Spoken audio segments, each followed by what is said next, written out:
Le 23 janvier est la journée mondiale de la solitude. La solitude, c'est un état d'être. Elle peut être ponctuelle comme elle peut être subie. Parfois, on la choisit. Trop souvent, nous la subissons. C'est surtout le cas lorsque on n'a pas beaucoup d'interactions sociales avec les autres, lorsqu'on est isolé. La solitude, elle est très différente si elle est subie ou si elle est choisie. Parfois, la solitude, je la choisis. J'en ai besoin pour ma vie intellectuelle, j'en ai besoin pour ma vie spirituelle. Parfois, je la réclame simplement pour me poser. Souvent, j'en ai besoin pour me projeter en avant, pour me préparer pour des choses que j'aurai à vivre ou que j'aurai à présenter. En exemple, ce que je suis en train de vous dire en ce moment, je l'ai mijoté dans mes moments de solitude. À mes yeux, la solitude, en fait la pire solitude, ce n'est pas celle qu'on vit en solitaire, mais c'est la solitude qu'on vit à deux, qu'on vit en famille, qu'on vit en communauté, qu'on vit en groupe.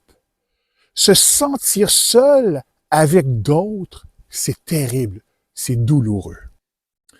On ne le sait pas assez, mais la solitude est un facteur de risque dans le développement de maladies de longue durée. Plusieurs études montrent que la solitude, ou encore ce qu'on appelle l'isolement social, est associée à des risques accrus de problèmes de santé physique et mentale. En exemple, la dépression et le suicide. C'est le sociologue Émile Durkheim, dans son ouvrage Le suicide, paru il y a très longtemps, en 1897, qui a mis en évidence un lien statistique assez fort entre la solitude et le suicide. Grâce à des données épidémiologiques, il a démontré qu'il y a un lien fort entre l'isolement social et les problèmes de santé physique et mentale, ainsi que le risque de suicide. Dans les années 1970, le développement de la psychologie a démontré que la solitude aurait une forte corrélation avec la conscience et la représentation de soi, notamment en ce qui a trait à la faible estime de soi, à la timidité, à l'introversion et au manque d'assurance en soi.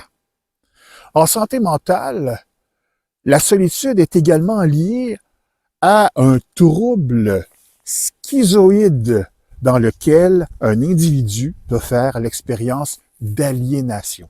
Ça peut aller jusque-là. Chez les enfants et les adultes, la solitude a souvent un impact dans la compréhension et aussi dans la mémoire. Dans des cas d'isolement à long terme ou même total, des phénomènes hallucinatoires ont été reportés. Enfin, la solitude peut jouer un rôle important dans les troubles comme l'alcoolisme, comme la toxicomanie ou comme des déviations d'ordre sexuel. Alors, en cette journée mondiale de la solitude, ne restons pas seuls. Ou encore, sortons de notre isolement. Allons visiter des gens qui, autour de nous, n'ont pas beaucoup de visites, des gens qui sont seuls, des personnes âgés. Offrons-lui un peu de temps. Offrons-leur aussi notre amitié.